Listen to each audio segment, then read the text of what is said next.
Hey guys, this is FlexiMan54 bringing a YouTube video onto the Team Elite KIA YouTube channel. Pretty much what I'm doing right now, since I got free time and I'm actually not busy anymore, is, well, not anymore, but like, I'm not busy like I usually am every other day. I'm going to review Awakening of the Twin Blades booster set, which is coming out February 22nd. How excited you guys are right now, especially the ones that live near the card shops that actually do sponsor the game and actually like support it to come into play more for tournaments.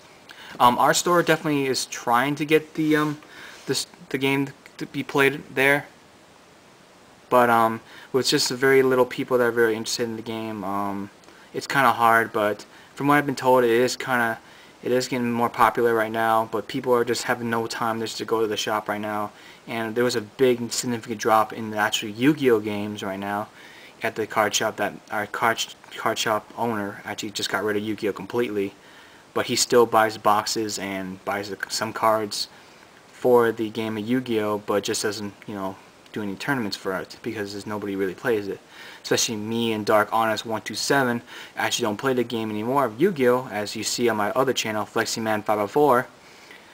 It's because we just got tired of the game, and the same person always wins every week for the last 3 months, so we just kind of quit because of that reason, and we just want to play a game that's more fun. And I think this game is more fun, definitely. Or those people that are really big English grad students where they think my English is terrible. It's funner, whatever you want to call it, but I say much more fun because it's easier to say. So anyway, set 5, for those people that just want to collect cards, it seems like it's going to be really good because it features a lot of the cards from the TV show that have made a big impact on the game, and that just made the game more exciting to people in Singapore and other places that are really popular for the game. Such as here, we got Majesty Lord Blaster, which is when it's used by IG Sendo, and pretty much what he does is, if Blaster Blade and Blaster Dark are in soul, this gains 2,000 power and 1 critical. And then also when this is called to the Vanguard Circle, choose one Blaster Blade and Blaster Dark from your rear guard and put them into the soul. When this card attack, you must pay the cost. So you have to, you may pay the cost, sorry. If so, this gains plus 10,000 for the battle. So Aichi Sendo, when he uses against Ren Suzuki-mori, I don't know how to pronounce his name, I'm Asian and I should be able to do it, but I'm Americanized, so yeah. Pretty much when he uses, he called Blaster Dark first, and then next turn he called Majesty Lord Blaster the following turn, and pretty much just kicked Ren's ass with this card. It's just freaking amazing. And plus the artwork is not that bad actually. I wish I could zoom in a little bit more with my camera, but this is how far I can get with my camera without touching the keyboards.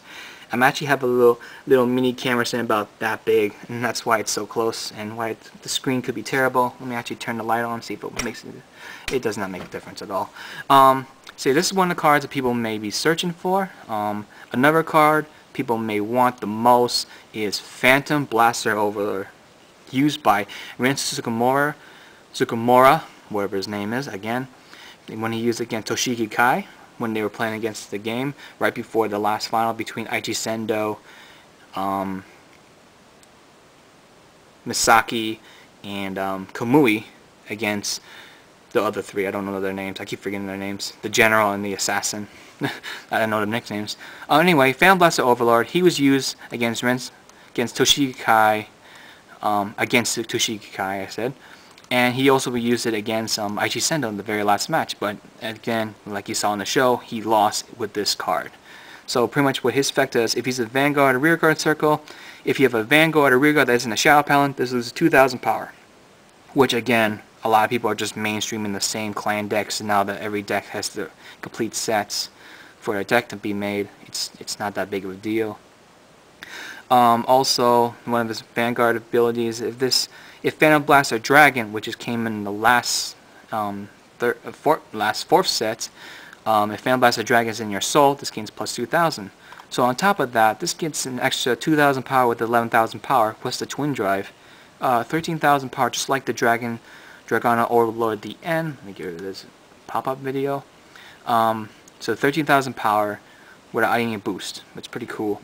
And when you when it's in the Vanguard circle only, Counterblast 3, discard a Phantom Blaster Overlord from your hand, and this card gains, when this card attacks, you may pay the cost. If so, this card gains 10,000 power plus 1 critical.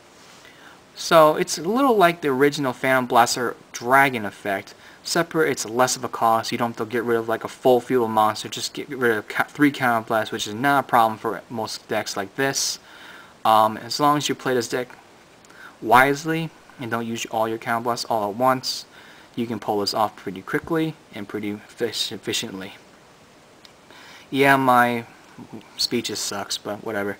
Another card which I think a lot of people are looking for in this set, I am not 100% sure. I have not actually looked at this in a while. I try to keep away from the set, come look at the cards because it distracts me so much from work. Which I just got work right now, which is pretty nice in this economy. There's not really anything else really looking for. Oh, separate this guy, which a lot of people are making big hype about this deck, is the new Murokamu set, which is also like similar to the Nubatama, which was introduced in the first set, which I think they should have kept the name Nubatama, but this is actually better, I think, Murokamu. But I wish Nubatama had more support, just in my opinion, because they had some good abilities. Anyway, Stealth Demonic Dragon Mana Lord.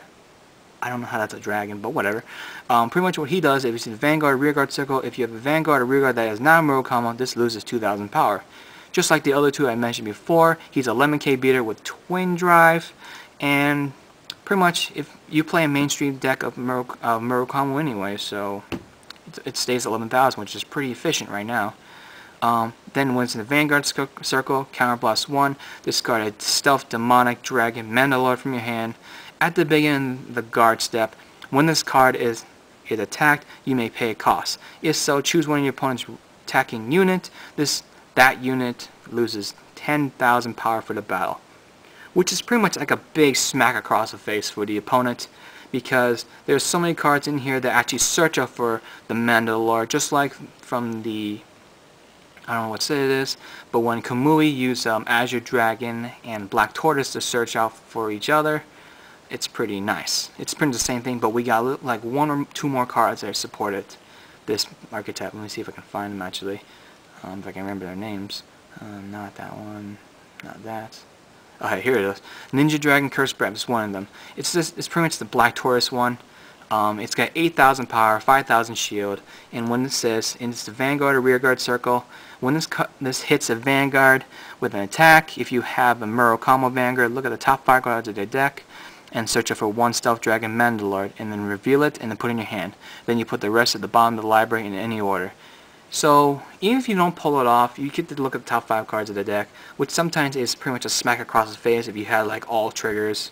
But most of the time it's going to be like 2 or 3 triggers, and the rest is just going to be bad cards you don't need, like other grade 3s or a grade 1 you may not need.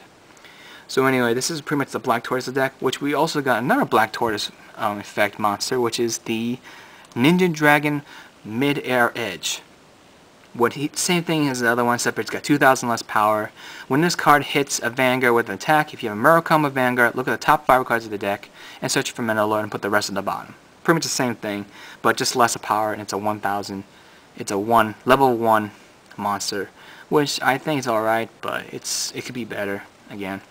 Other Murokamu cards that came out for the set to complete it was the Ninja Beast Lee's Mirage, which is the perfect guard for them, which they definitely need, and I really think the artwork is awesome in this one. That's why I really would like to collect these cards, because I love the artwork and it reminds me of my heritage.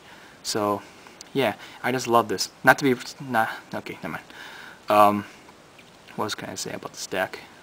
They also got awesome effects, such as like they can search out for their other copies of themselves when you play them, search them out, and then put them onto the other rearguard vacant spots, such as the Ninja Fiend Midnight Crow. What he does is you can activate this card by doing 1 counterblast.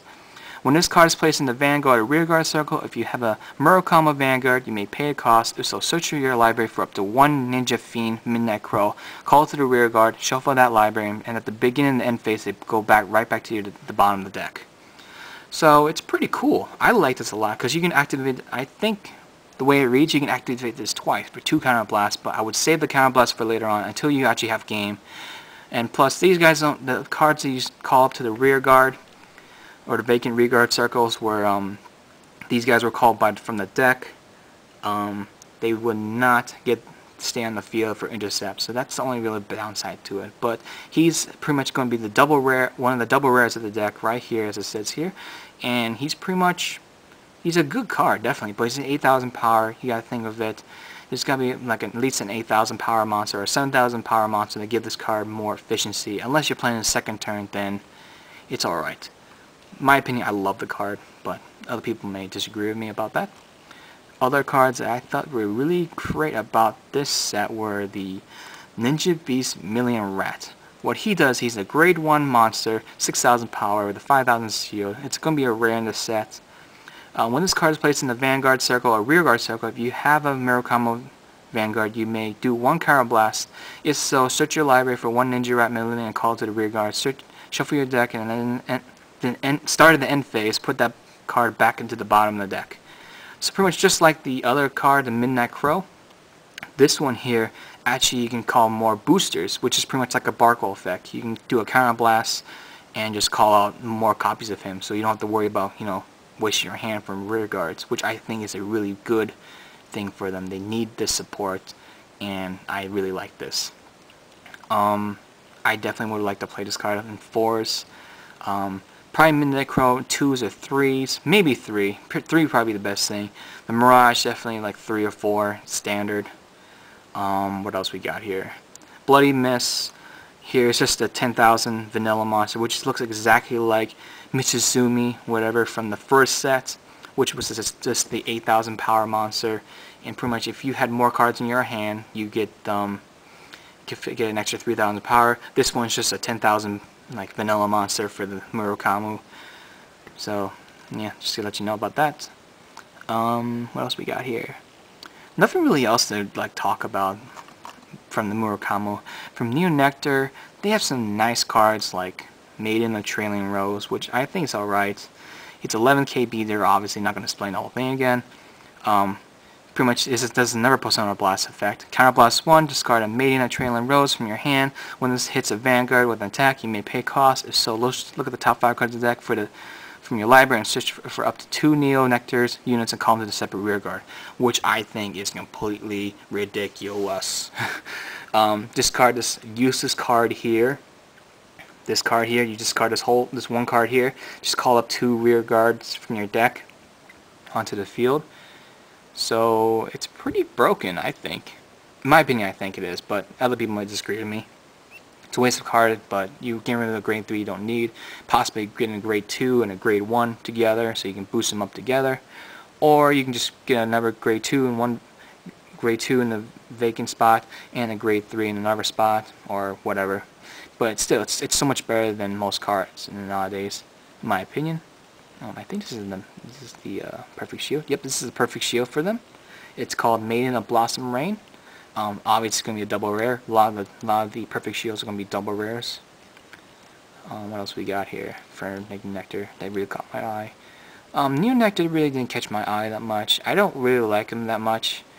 I mean, I like their effects, but like I don't agree with a lot of the time. Is this the one from the TV show? Nope, this is a 10k beater. Yeah, a lot of the cards I really like in this set from the Neo Nectar. I'm really more interested in the Murakami, but if I get the Neo Nectar stuff, I'll keep it and probably make the deck work. But there's not a lot of cards that I like personally myself. And then maybe people disagree with me, but I just don't like them. My opinion.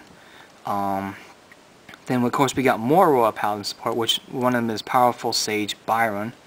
When this card hits a Vanguard, choose one of your Royal Paladins and that unit gets an extra 3,000 power. If it was a 10,000 power monster, it would be better, but it's alright. It's a common, that's probably the reason why. And of course we got Kamui's more support for his deck, Nova Grapplers. Top Gun, which is going to be a common, I suspect. Yep, common. When a Nova Grappler rearguard becomes rested, this gains 1,000 power for the turn. So if you rest 2 rear guards that are attacking, this gains extra 2,000 power.